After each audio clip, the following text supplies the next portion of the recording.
বিশ্বের অন্যতম পরমাণু শক্তিধর রাষ্ট্র ইরান, অথচ নিরাপত্তা ইস্যুতে তারাই এখন প্রশ্নবাণে জর্জরিত। হামাস প্রধান ইসমাইল হানিয়ার হত্যাকাণ্ড নাড়িয়ে দিয়েছে সামরিক ক্ষমতাধর দেশটির ভিত। আগাম তথ্য না পাওয়ায় দেশটির গোয়েন্দা ব্যর্থতাও আলোচনার তুঙ্গে। রাষ্ট্রীয় অতিথি হত্যার শিকার হওয়ার পর প্রশ্ন উঠেছে, কতটা নিরাপদ ইরানি শীর্ষ নেতারা। 100% কপার কন্ডেন্সারে তৈরি ভিশন ফ্রিজ, তাই গুণে মানে অটুট থাকে বছরের পর বছর। ইরানের নতুন প্রেসিডেন্টের অভিষেক অনুষ্ঠানের অন্যতম অতিথি ছিলেন ইসমাইল হানিয়া।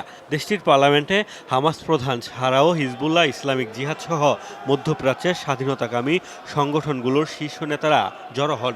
ফিলিস্তিনি রাজনীতিকের গুপ্ত হত্যার পর বাদবাকিদের নিরাপত্তা ঘিরেও ছড়িয়েছে শঙ্কা। ৭ অক্টোবর ইসরায়েলি ভূখণ্ডে হামলার পরই টার্গেট ছিলেন হানিয়া। বহুবার হয়েছে তাকে হত্যা চেষ্টাও। এ পরিস্থিতিতে হামাস প্রধানের জন্য কি নিরাপত্তা ব্যবস্থা নিয়েছিল ইরান?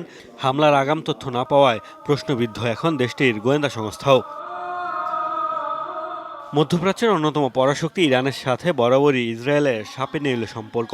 সখ্যতা নেই যুক্তরাষ্ট্রসহ পশ্চিমা দেশগুলোরও।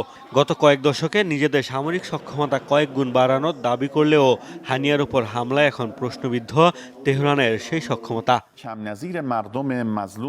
হানিয়ার হত্যায় ইরানি শীর্ষ নেতাদের নিরাপত্তা নিয়েও তৈরি হয়েছে শঙ্কা।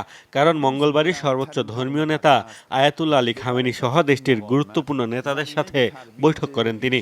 এদিকে বিশ্লেষকরা বলছেন, নতুন প্রেসিডেন্ট মাসুদ পেজেশকিয়ান শপথ নেয়ার পরই হানিয়ার হত্যাকাণ্ড বেশ চ্যালেঞ্জে ফেলবে তাকে।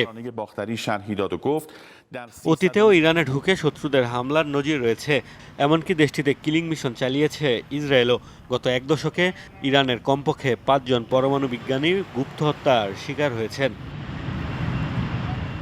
মোস্তফা মাহমুদ, যমুনা নিউজ।